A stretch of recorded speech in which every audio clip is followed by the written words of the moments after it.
Hello everyone, আবারও একটা নতুন ভিডিও নিয়ে চলে এসেছি। আর আজকে দুপুরবেলা না লাঞ্চ করার পরে বেশ অনেকক্ষণ ঘুমিয়ে পড়েছিলাম। শরীরটা একটু খারাপ লাগছিল, জানি না কেন।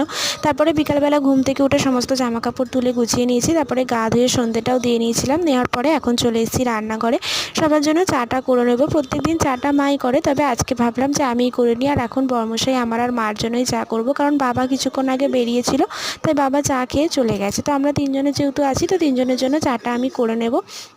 তারপরে যাব একটু রেডি হতে। আর এই সময় জানলাঘর দিয়ে না এত সুন্দর হাওয়া আসে রান্নাঘরে। ঘরের ভেতর তো প্রচণ্ড পরিমাণে গরম থাকে। আর তোমরা যারা যারা আমার ভিডিও দেখছো, অনেক অনেক ভালোবাসা দিয়েছো আমার ভিডিওতে। তোমরা প্লিজ সবাই আমার ভিডিওতে একটা করে কমেন্ট করে যেও, আর আমার ভিডিও তোমাদের কেমন লাগছে সেটাও জানিও। আর তোমাদেরকে অনেক অনেক ধন্যবাদ আমার ভিডিওগুলোকে দেখার জন্য এবং ভিডিওগুলোকে ভালোবাসার জন্য। আর এখন দেখো চা নিয়ে বর্মশার আমার জন্য চলে এসেছি। তো চাটা খাওয়ার পরে এখানে আমি রেডি হয়ে গেছিলাম। আর আজকে যেহেতু পয়লা বৈশাখ, তো সেই কারণেই ভাবলাম সন্ধ্যেবেলাটা একটু ঘুরে আসি। ঠিক ছিল না বেরোবো কি না, তো ভাবলাম যে ঘরেই তো বসে থাকবো, তার থেকে একটু ঘুরে আসি। আর দেখো বর্মশার আমি একদম নতুন একটা ম্যাচিং ড্রেস পরে নিয়েছিলাম, আর আমার কুর্তিটা নতুন। তো এখানে দেখো কেমন লাগছে আমাদের একসাথে দুজনকে, আমাদের কমেন্ট করে জানিও। তারপরে আমরা বেরিয়ে পড়েছিলাম বাইরে। আর বাইরে না প্রচণ্ড পরিমাণে আজকে রাস্তাঘাটে ভিড়ও ছিল।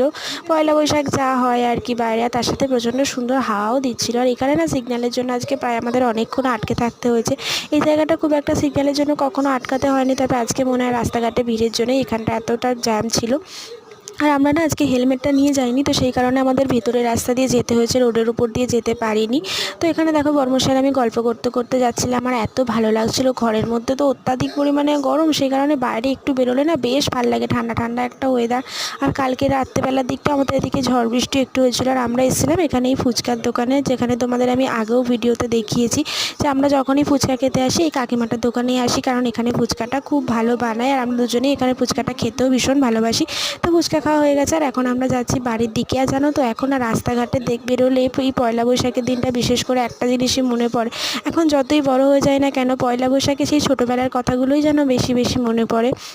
তখন ছোটো ছিলাম, বাবা মার সাথে প্রত্যেক পয়লা বৈশাখে নতুন জামা কাপড় পরে ঘুরতে বেরোতাম, তখন সেই অনুভূতিটা না একটা অন্যরকমই ছিল। এখন হয়তো অনেকটা বড় হয়ে গেছি, সময়টাও হয়তো অনেকটা এগিয়ে গেছে, কিন্তু সেই সময়গুলো ছিল সবথেকে বেশি ভালো। হয়তো চাইলেও আর সেই সময়গুলো আমরা কখনো ফিরে পাবো না।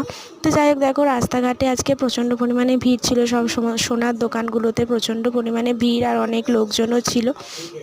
তো আমি আর বর্মশাই প্রায় অনেকটা ঘুরেই তারপরে বাড়ি এসেছি। আর রাস্তাঘাটে দেখো কি সুন্দর লাইট দিয়ে সাজানো, বেশ ভালোও লাগছিল চারিদিকটা। তারপরে আমরা চলে এসেছিলাম এখানে একটা চপের দোকানে, বাবা আর মার জন্য একটুখানি চপ নিতে। আমাদের জন্যও নেওয়া হয়েছিল, কিন্তু আমরা যেহেতু ফুচকা খেয়ে এসেছিলাম, তো সে কারণে এখান থেকে চপ নেওয়া হয়ে গেছে। আর এখন চলে এসেছি আমরা বাড়িতে। বর্মশাই দিকে বাইকটা তুলে দিচ্ছে, আর আমি এখানে একটুখানি দাঁড়িয়েছিলাম।